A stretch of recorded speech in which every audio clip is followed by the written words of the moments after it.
Mateus 5, 21 a 26 é o texto que nós vamos ler e refletir hoje, dando sequência então às nossas reflexões no Sermão do Monte. Diz assim a palavra do Senhor: Ouvistes que foi dito aos antigos: Não matarás, e quem matar estará sujeito a julgamento. Eu, porém, vos digo que todo aquele que sem motivo se irar contra seu irmão estará sujeito a julgamento. E quem proferir um insulto a seu irmão estará sujeito a julgamento do tribunal. E quem lhe chamar tolo estará sujeito ao inferno de fogo.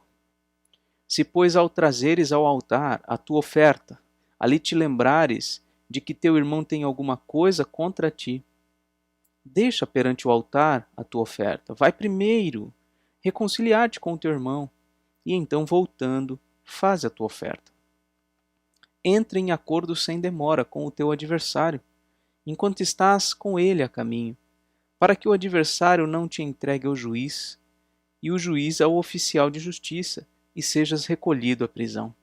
Em verdade te digo que não sairás dali, enquanto não pagares o último centavo.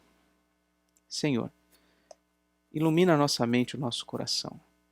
Nesta hora que vamos, ó Deus, refletir na Tua Palavra, nós somos muito imperfeitos e limitados. A começar em mim, ó Deus, que o Senhor, ó Pai, transforme o meu coração à luz do ensino desta pequena passagem bíblica. Abençoa cada um dos que nesta hora estão também comigo, refletindo na Tua Palavra. Que o Senhor os abençoe ricamente. Em nome de Jesus. Amém. A partir daqui, do versículo 21, Jesus faz 6 contrastes entre o ensino e a interpretação equivocada dos antigos e a correta interpretação da lei de Deus, conforme prescrita já no Antigo Testamento. E o primeiro contraste que ele faz está ligado ao 6º mandamento. O 6º mandamento é: não matarás. Não matarás. Muita gente, quando lê essa passagem aqui do Sermão do Monte, tem a impressão de que Jesus está rompendo com o Antigo Testamento. É como se a impressão que dá é que Jesus está pegando o Antigo Testamento e está falando: não, isso não serve mais. Agora fiquem com a lei que eu estou passando para vocês. Mas não é isso que Jesus está fazendo. Isso seria uma contradição. Se você observar o versículo 17, ele diz: não penseis que vim revogar a lei ou os profetas. Eu não vim revogar. Eu não vim anular, dissolver, destruir a lei. Muito pelo contrário, eu vim cumprir a lei. A gente já viu isso na semana passada. Ele, inclusive, toma a lei do Antigo Testamento como um parâmetro, né? Quando ele diz: aquele que violar um dos mandamentos e os ensinar aos homens será considerado mínimo. E aquele que observar os mandamentos e ensinar aos homens será considerado grande no reino dos céus. E no versículo 18, ele ainda confirma que nenhum i ou um tio, né, ou seja, como a gente viu, nenhum um mínimo traço da lei ficará para trás, tudo se cumprirá. Ou seja, ele não está rompendo com o que está escrito no Antigo Testamento. Não é isso que ele está fazendo. Ele não está se contrapondo ao Antigo Testamento. Ele está se contrapondo a outra coisa.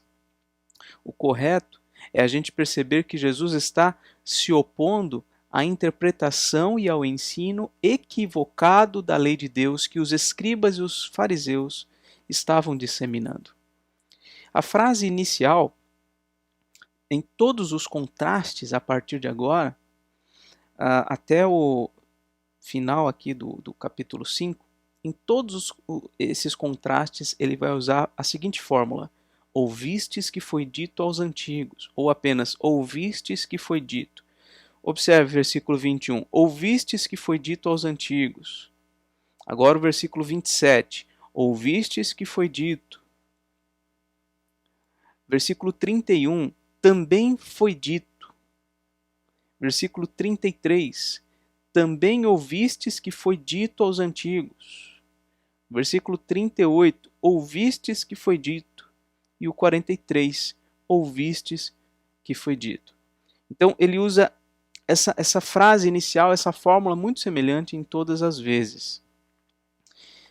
Um comentarista da Escritura afirma que essas frases, ou essa frase, pode ser traduzida tanto como ouvistes que foi dito aos antigos, como também pode ser traduzida como ouvistes que foi dito pelos antigos. Tá? Então, é bem diferente. Tá? O texto grego, ele permite essas duas traduções. Ouvistes que foi dito aos antigos e ouvistes que foi dito pelos antigos. E aí é o contexto que vai realmente nos ajudar a compreender. E à luz de todo esse contexto, aparentemente, o que Jesus está dizendo é que os antigos disseram alguma coisa e isso que eles disseram está equivocado. Ele não está se referindo ao que Moisés disse. Ele não está se referindo exatamente ao que disse a lei. Ele está se referindo ao que os mestres disseram, os antigos disseram, e os escribas e fariseus contemporâneos de Jesus também estavam disseminando esse ensino. Né? Primeiro porque seria estranho, como eu já mencionei, Jesus estar se contradizendo de acordo com aquilo que ele acabou de falar no versículo 17, 18, 19. Né?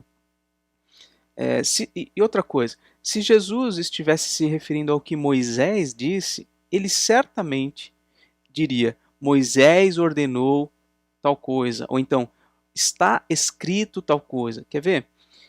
Volte, por exemplo, no capítulo 4. Observe o capítulo 4, versículo 4, quando Jesus está falando ali com Satanás, com o diabo, e ele faz menção ao que foi escrito na Escritura, diretamente falado ali por Moisés, ele diz, Jesus, porém, respondeu, está escrito. Essa é a fórmula normal, corriqueira, de fazer referência ao que está escrito na lei, ao que foi dito exatamente por Moisés. Ele diz, está escrito. Versículo 7 do capítulo 4 diz, respondeu-lhe Jesus, também está escrito. Ou seja, está escrito é diferente do que ele coloca aqui no capítulo 5, versículo 21, ouviste que foi dito aos antigos ou pelos antigos. É uma fórmula diferente, é uma fraseologia diferente. Né? Veja mais adiante no capítulo 8, versículo 4, diz assim, disse-lhe então Jesus, olha, não o digas a ninguém, mas vai mostrar-te aos sacerdotes e fazer a oferta que Moisés ordenou para servir de testemunho ao povo. Ora, o que Moisés ordenou? Aquilo que está escrito no Antigo Testamento. Então ele recomenda para aquele homem que acabara de ser curado que fizesse exatamente o que Moisés ordenou. Então, a gente percebe aqui em Mateus 5, a partir do versículo 21, que Jesus não está se referindo exatamente ao que foi escrito no Antigo Testamento, mas ao que foi interpretado, ao que foi ensinado a partir do que foi escrito. E é contra isso que ele vai falar. A expressão foi dito, embora possa ser associada a algo escrito, é mais facilmente associada com o ensino e as tradições orais, aquilo que não era exatamente escrito, mas o que se falava um ao outro. É mais ou menos como a gente vê. Quem leu a Constituição? Você já leu a Constituição? Talvez a grande maioria dos brasileiros nunca leram a Constituição, mas a gente está o tempo todo falando, olha, na Constituição está escrito isso, na Constituição está escrito isso. Nós nos baseamos não na nossa leitura pessoal, mas naquilo que outras pessoas leram e nos ensinaram, e podem ter se equivocado naquilo que nos ensinaram. Então, o que Jesus está fazendo é se opor não à Constituição, mas às interpretações equivocadas da Constituição. Estou colocando entre aspas porque, na verdade, Jesus, a base de tudo isso é a lei do Antigo Testamento E Jesus, como a gente já viu na semana passada, está em perfeita harmonia com o ensino do Antigo Testamento. Diante disso, então, a gente vai começar a observar como que Jesus contrasta o ensino dos antigos, ou o ensino dos escribas, dos fariseus, essa interpretação dos rabinos, com o seu próprio ensino. Como que Jesus faz esse contraponto? Né? Lembrando aqui que Jesus não é só o intérprete perfeito da lei, ele é o próprio legislador. Né? Ele é o próprio legislador. Ele é aquele que deu a lei, que agora está interpretando, está ensinando o que a lei realmente significa. Então o versículo 21 nos diz: ouvistes que foi dito aos antigos, não matarás, e quem matar estará sujeito a julgamento. O significado natural aqui do sexto mandamento é o seguinte: não cometerás homicídio. Ou seja, não assassine, você não pode matar ninguém. Ok? Questões muito debatidas em torno desse sexto mandamento é a pena de morte e também a guerra justa, né? A guerra santa, vamos dizer assim. É correto a pena de morte, a aplicação da pena de morte, ou é correta a decretação de uma guerra contra um país, um grupo que esteja evidentemente atentando contra a vida? O ponto mais importante do debate é a questão da vida humana. Né? A vida humana é preciosa por ser a criatura feita à imagem de Deus. Então, o grande ponto de debate é este. Né? Pessoas vão afirmar que não se pode aplicar a pena de morte, ou não se deve, em hipótese alguma, um país entrar em guerra contra outro, porque a vida humana é muito valiosa. Ok. Mas perceba que a vida humana tem tanto valor, que a própria lei de Deus, do Antigo Testamento, nos diz, ou nos ensina, né, que a aplicação da pena de morte a pena de morte deve ser aplicada ao homicida. Né? Por exemplo, em Gênesis, capítulo 9, versículo 6, você vê aqui: se alguém derramar o sangue do homem, pelo homem se derramará o seu, porque Deus fez o homem segundo a sua imagem. Então, é porque o homem é detentor da imagem de Deus que ninguém pode atentar contra a vida dele. E se alguém atentar injustamente contra a vida dele, esse alguém deve ser morto. Por quê? Porque este que não julgou como valiosa a vida do seu semelhante, ele pode também não julgar como valiosa a vida de mais outras pessoas e atentar contra a vida de outras pessoas. Então, para que cesse o mal, o homicida deve ser morto. Essa é a lei de Deus. A aplicabilidade disto, nos dias de hoje, é uma outra coisa, é um outro assunto que a gente, em outro momento, pode tratar. Mas é isso que a Bíblia está nos colocando aqui. Em Números, capítulo 35, versículo 16, nós vemos aqui a lei da execução do homicida. Números 35, 16 diz assim: todavia, se alguém ferir a outrem com instrumento de ferro e este morrer, é homicida.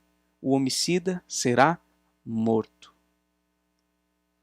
Essa é a lei de Deus. E mais adiante, no Novo Testamento, isso se repete, porque alguém poderia dizer: não, mas aquele era o tempo da lei, agora é o tempo da graça.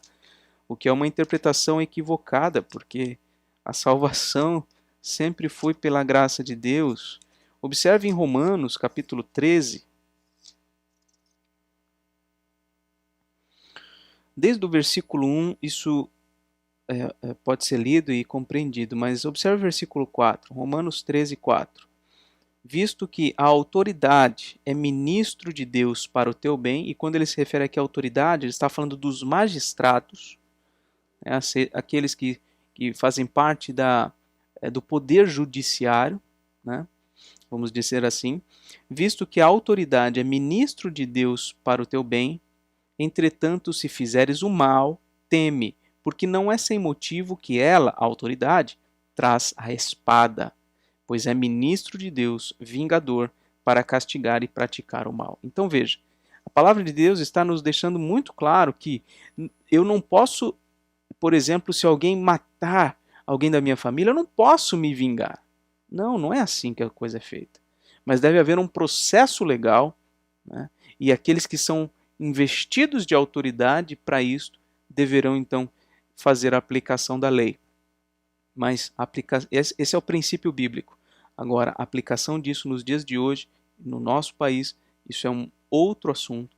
A nossa lei civil não prevê esse tipo de lei, né? Certo ou errado, portanto, não podemos fazer, nem nós mesmos como civis, e nem as autoridades, obviamente, poderão fazê-lo, porque isso seria um atentado contra a lei do país. Teria que mudar toda a lei do país para que isso, então, pudesse ser colocado em prática. Então, nós vemos aqui nesses textos que Deus deu à sociedade, que era o Estado ou uma organização internacional, poderia ser, o direito e a responsabilidade de punir os malfeitores. O sexto mandamento é exatamente isso: não matarás. E a adição que Jesus nos coloca aqui no versículo 21, e quem matar estará sujeito a julgamento, né? Isso se harmoniza com um conjunto de leis que a gente acabou de ver, expressas aqui nas Escrituras. E qual que é o problema então? Se Jesus está falando aqui no versículo 21 algo que está exatamente de acordo com o ensino do Antigo Testamento, por que Jesus está se contrapondo aqui? Que problema então ele está vendo? O problema é que desde os mais antigos até os escribas e os fariseus contemporâneos de Jesus, todos estavam evidentemente procurando restringir a aplicação do sexto mandamento apenas ao ato do homicídio. Esse é o problema. Esse é o problema. Quando a verdadeira aplicação da proibição era mais ampla. Mais do que falar não assassinarás de forma prática, externa, a lei dizia respeito também aos pensamentos e às palavras, além também dos atos. Então, a ira, os insultos, a cólera, o ódio em relação a alguém, tudo isso também está incluso nesse mandamento: não matarás. Isso sempre esteve presente. Os verdadeiros filhos de Deus, que temiam a lei de Deus, temiam a Deus, eles interpretaram dessa forma. Eles não se limitaram a perceber que o mandamento dizia respeito apenas ao homicídio prático, mas também ao homicídio do coração, ao ódio, à cólera, aos insultos de palavras. Então Jesus está dizendo que o sexto mandamento prevê não só que o homem não deve cometer o homicídio propriamente dito. A lei ou a religião do Antigo Testamento não era meramente externa, como muitos vão pensar.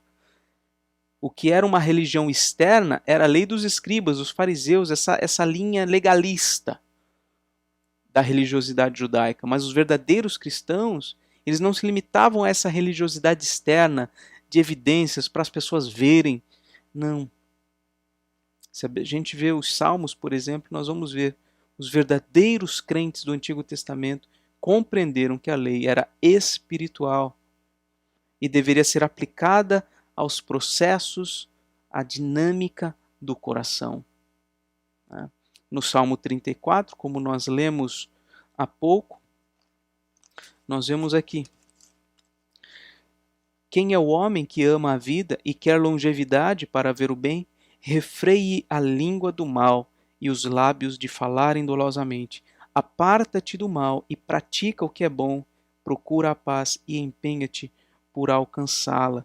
E mais adiante a gente vê, perto está o Senhor dos que têm o coração quebrantado.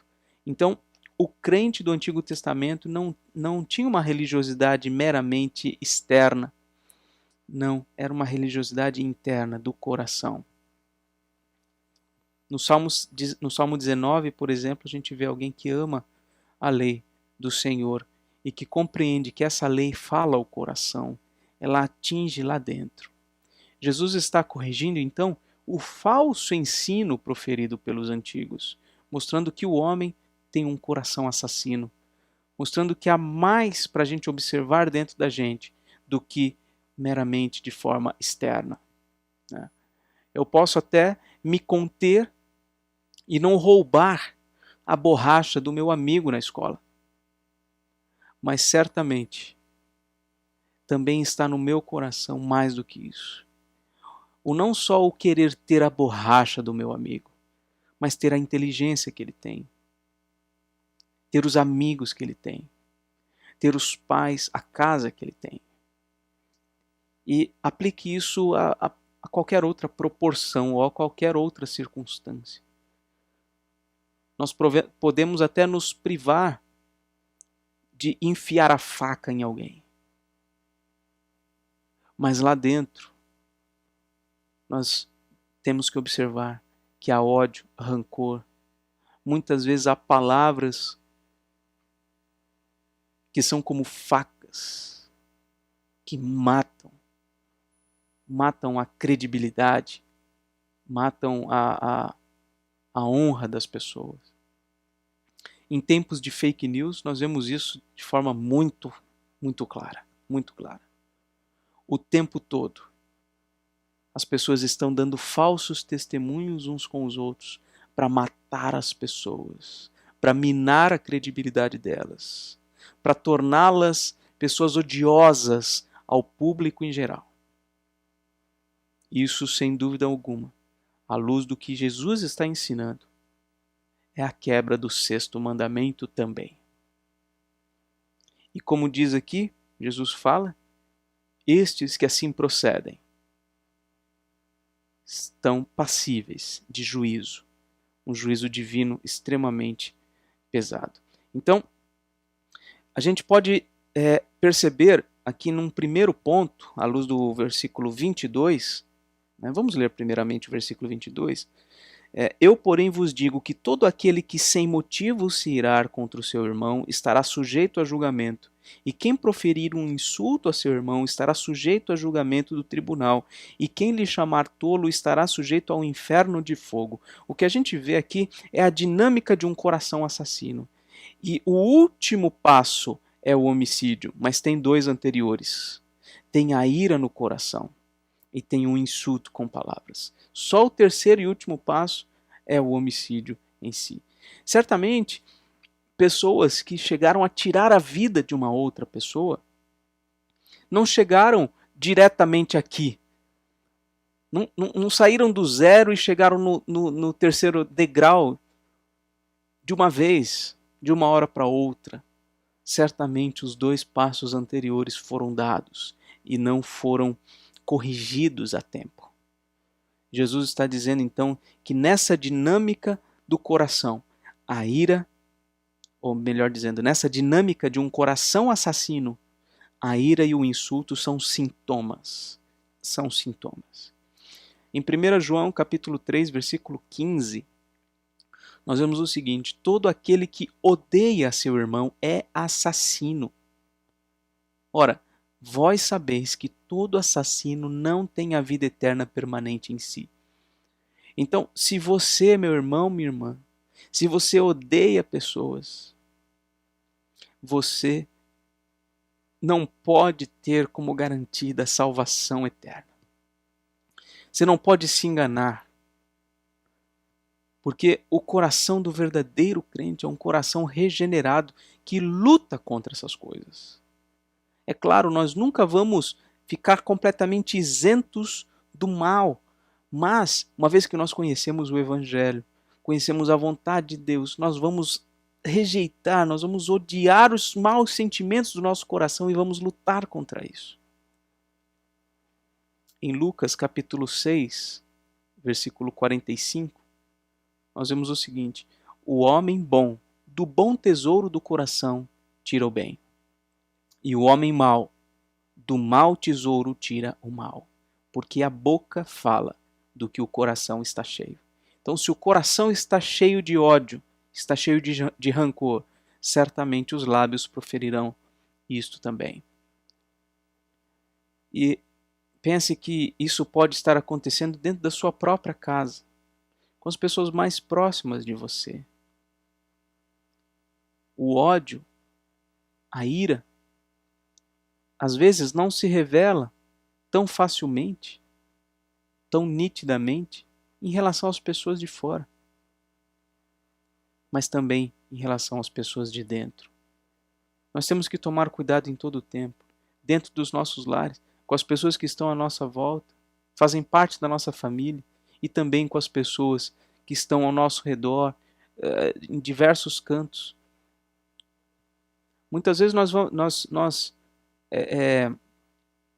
nos deparamos com pessoas que acabam nos irritando. Não sei o que pode acontecer. Nesse tempo de pandemia, de repente você tem todo o cuidado. Você coloca a sua máscara, você limpa a sua mão com álcool, gel, tal, lava com sabão. De repente você vai numa padaria ou você vai num mercado e aí você percebe que a pessoa que está atrás de você na fila não tem a menor noção e fica perto de você e fala sem máscara e acontece, enfim, e aí aquilo te irrita, aquilo te consome. Sabe por que isso acontece dentro da gente? Porque nós temos um coração assassino. Nós temos grande dificuldade em amar as pessoas. E nós muitas vezes não falamos com os nossos lábios, mas no nosso pensamento nós falamos, mas que idiota. Que sem noção. Se nós estamos no trânsito, estamos dentro do nosso carro, de repente até saem essas palavras da nossa boca. E a pessoa de repente nem ouve. O fato é que o tempo todo nós temos provas e mais provas de que nós quebramos o sexto mandamento. Nós falhamos nisso e precisamos recorrer à graça que há em Jesus Cristo, à misericórdia de Deus. E devemos nos arrepender e devemos nos voltar ao Senhor e clamar por misericórdia e por perdão. John Stott diz que a ira e o insulto são maus sintomas do desejo de acabar com uma pessoa que está no nosso caminho. Que Deus tenha misericórdia disso, da nossa vida, do nosso coração, e nós possamos mudar. Diante de Deus, portanto, a ira e o insulto são equivalentes ao homicídio. John Stott disse: estas coisas, pensamentos coléricos, palavras insultuosas, talvez não levem nunca à consumação do ato homicida, mas diante de Deus são equivalentes ao homicídio. Então vimos em primeiro lugar a dinâmica de um coração assassino. Passa pela ira, passa pelo insulto e o último estágio, que nem todos chegam lá, é o homicídio propriamente dito. Mas veja, diante de Deus, todos esses passos, todos esses processos, eles são considerados diante de Deus homicídio. Segunda coisa que nós temos que observar é a necessidade de reconciliação. Versículos 23 e 24. Se, pois, ao trazeres ao altar a tua oferta, ali te lembrares de que teu irmão tem alguma coisa contra ti, deixa perante o altar a tua oferta, vai primeiro reconciliar-te com teu irmão, e então, voltando, faze a tua oferta. A gente vê então aqui, em primeiro lugar, que a oferta a Deus deriva o seu valor do coração. Tá? Tudo aquilo que a gente faz para Deus deriva valor do nosso coração. Por isso que eu já disse, não sei em que momento, mas as boas obras só podem ser boas mesmo se forem feitas por um cristão que tem um coração que deseja glorificar a Deus. Porque a motivação confere valor, significado à prática, àquilo que é realizado. No Salmo 24, versículo 3 e 4, diz assim: quem subirá ao monte do Senhor? Quem há de permanecer no seu santo lugar? Ou seja, quem é capaz de chegar até Deus e adorá-lo? A resposta que vem é: o que é limpo de mãos e puro de coração. Ou seja, é limpo externamente, nas suas práticas, mas também é puro de coração, nas suas motivações e intenções. 1 Samuel, capítulo 15, versículo 22, nos diz assim: tem porventura o Senhor tanto prazer em holocaustos e sacrifícios, quanto em que se obedeça a sua palavra? Eis que o obedecer é melhor do que sacrificar, e o atender melhor do que a gordura de carneiros. Naquele momento do Antigo Testamento, um processo normal da adoração a Deus era apresentar diante dele a oferta, imolar animais, como substitutos do homem, transferindo a eles o pecado. Então, isso era natural. Só que veja, Samuel está dizendo, olha, Deus está mais interessado na obediência do teu coração do que propriamente no sacrifício e na oferta que você está disposto a dar. Então Jesus nos dá esse exemplo. Se você está no culto, se você vai à igreja e você se lembra que tem alguém que tem problemas com você, você se lembra que o teu irmão tem alguma coisa contra ti, você deve sair e você deve tratar isto. E depois você volta e segue com a sua adoração a Deus. Aqui não reduza o significado do versículo 23 ao mero depósito da oferta lá no gasofilácio. Não é só isso, não. É o ato de adoração a Deus. Se você chegou à igreja, você chegou num momento como esse e você veio para adorar a Deus, mas você se lembra que tem alguém que tem conflito contigo, ou você tem conflito com alguém, você deve primeiro ir tratar. Uma necessidade muito grande de reconciliação. Por quê? Porque relacionamentos conflituosos afetam a nossa devoção a Deus. Quando nós estamos em conflito com os homens, nós não podemos nos enganar achando que o nosso relacionamento com Deus está ok. Não está. Não está. Nós vimos hoje pela manhã, numa aula sobre oração, a respeito do marido e da mulher. O marido deve tratar bem a sua esposa. A mulher deve atuar de modo correto com o seu marido para que a vida deles de oração esteja ajustada. Então, relacionamentos conflituosos afetam a nossa adoração a Deus. Não pense em você que se você tem problema com pessoas, o teu relacionamento com Deus está tudo bem. Não está. Não está. Em 1 João capítulo 4, versículo 20, diz assim: se alguém disser amo a Deus e odiar a seu irmão, é mentiroso. É mentira. É mentira. Não fale que você ama a Deus e que está tudo bem com Deus e ergue a sua mão e louva ao Senhor e ora orações lindas, belíssimas, se você não suporta o seu irmão, se você não ama a igreja de Deus, se você não sofre com os doentes, com os que choram, se você não se alegra com os que estão alegres, se você está completamente apático e distante dos teus irmãos, não se engane, você é mentiroso, você não ama a Deus de verdade. E o versículo segue dizendo: pois aquele que não ama a seu irmão a quem vê, não pode amar a Deus a quem não vê. Por quê? Porque o nosso relacionamento com os homens faz parte da nossa vida. E a nossa vida tem que estar ok para que nós possamos nos relacionar bem com Deus. É claro que nem sempre nós vamos ser perfeitos. Os nossos irmãos nunca vão ser perfeitos.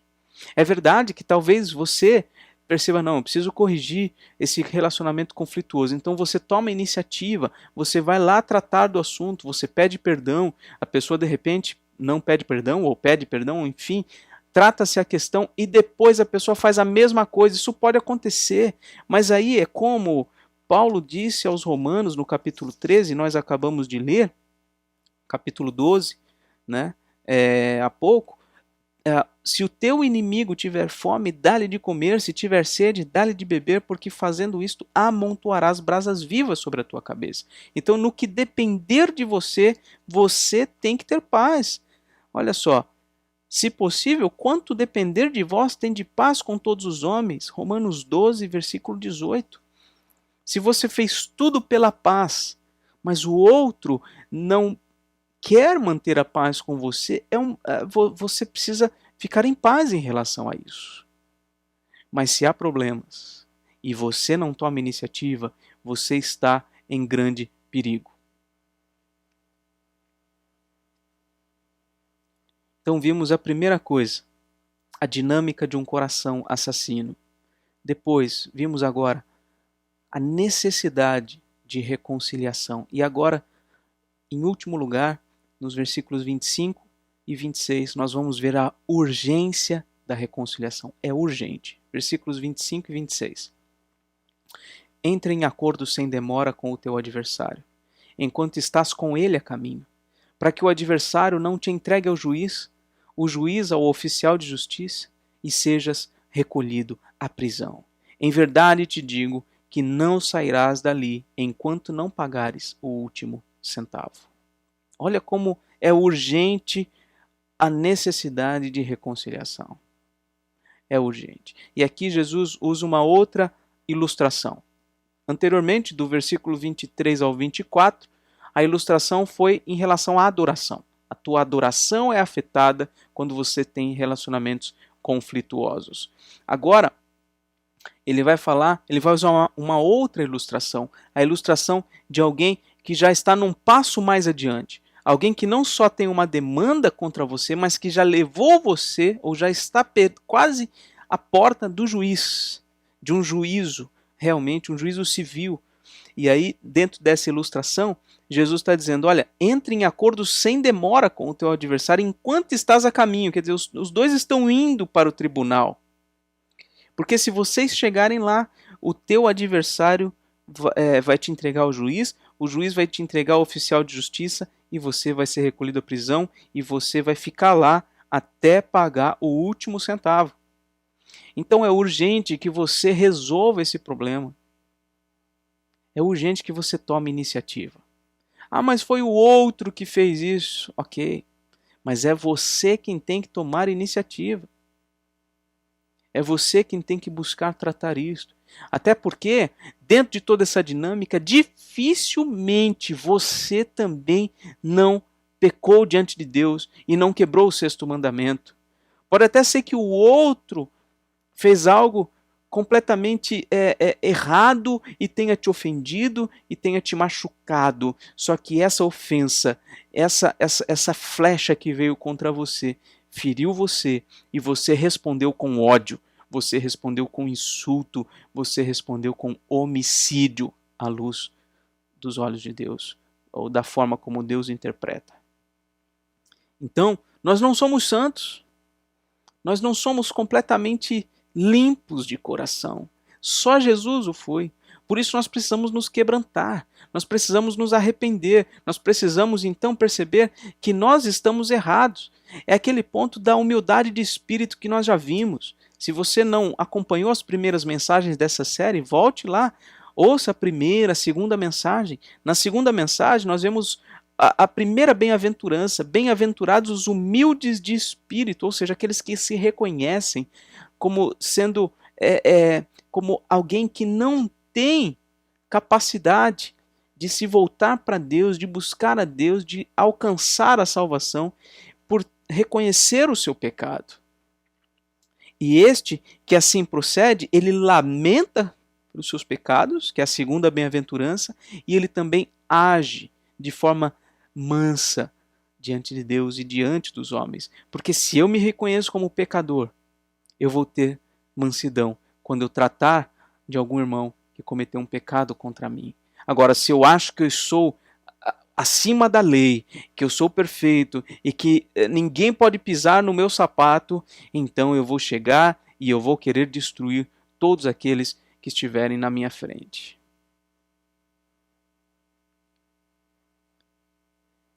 Esse texto, meus irmãos, nos ensina que é dever nosso buscar reconciliação. Em Efésios capítulo 4, versículos 26 e 27, diz assim: irai-vos e não pequeis. Não se ponha o sol sobre a vossa ira. Não deis lugar ao diabo. Não se ponha o sol sobre a vossa ira. Ou seja, não deixe que a tua ira continue. Não deixe que o sol se ponha enquanto você não resolve esse problema. Resolve antes do sol se pôr. O quanto antes. Para que o teu coração não desenvolva esse homicídio que é tão terrível diante dos olhos do Senhor. O restabelecimento da paz é algo absolutamente urgente. E adiar a reconciliação resulta ou pode resultar em juízo divino muito severo. Como está aqui. Em verdade te digo que não sairás dali enquanto não pagares o último centavo. Se agora, enquanto vocês estão a caminho, enquanto não chegou o dia final, enquanto não chegou o juízo eterno, se agora você não resolver esse problema,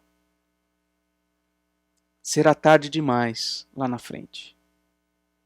E certamente o juízo de Deus poderá pesar muito sobre a nossa vida.